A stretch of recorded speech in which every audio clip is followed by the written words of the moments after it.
Fascist Hasina পতনের পর দিল্লিতে যেয়ে ঘর বাঁধে, সেখানেই শুরু করে তার শয়তানি চাল। কিছুতেই যেন বাংলাদেশকে শান্তিতে থাকতে দিচ্ছে না। ভারতে যেয়ে তার দলবল মিলে সেখান থেকেই অশান্তি ছুড়ে দিচ্ছে বাংলাদেশের দিকে।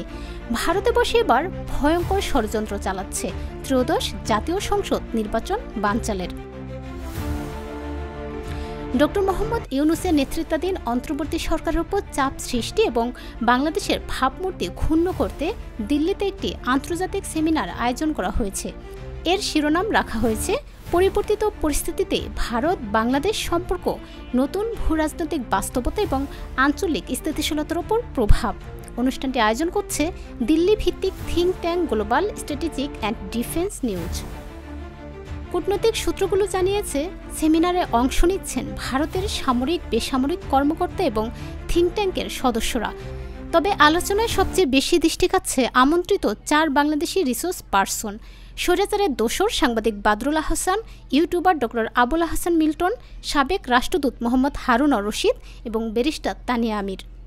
বিশ্লেষকরা বলছেন, তারা সবাই আওয়ামী লীগ সরকারের সময় বিশেষ সুবিধাভোগী ছিলেন এবং এখন ভারতে ডিপ স্টেটের হাতিয়ার হয়ে বাংলাদেশ বিরোধী বক্তব্য উপস্থাপন করবেন। সেমিনারে আলোচনার বিষয় হিসেবে থাকছে বাংলাদেশের মৌলবাদের উত্থান, সংখ্যালঘু নির্যাতন, ধর্মনিরপেক্ষ সংবিধানের প্রয়োজনীয়তা এবং আঞ্চলিক স্থিতিশীলতায় ভারত বাংলাদেশ সম্পর্ক। ভারতীয় সেনা কর্মকর্তা ও কূটনীতিকরা চীন, পাকিস্তান, বাংলাদেশের অভিন্ন স্বার্থকে ভারতের জন্য হুমকি হিসেবে তুলে ধরবেন। বিশিষ্ট রাষ্ট্রবিজ্ঞানী ডক্টর দিলারা চৌধুরী বলেছেন, এটি আসলে বাংলাদেশ বিরোধী প্রোপাগান্ডা। এর লক্ষ্য আওয়ামী লীগকে পুনর্বাসন করা।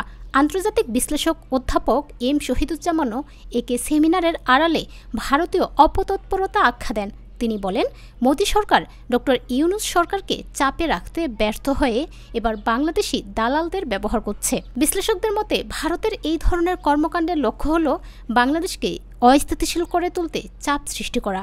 তাই জুলাই বিপ্লবের পক্ষে সব রাজনৈতিক দলের ঐক্য এখন সময়ের দাবি।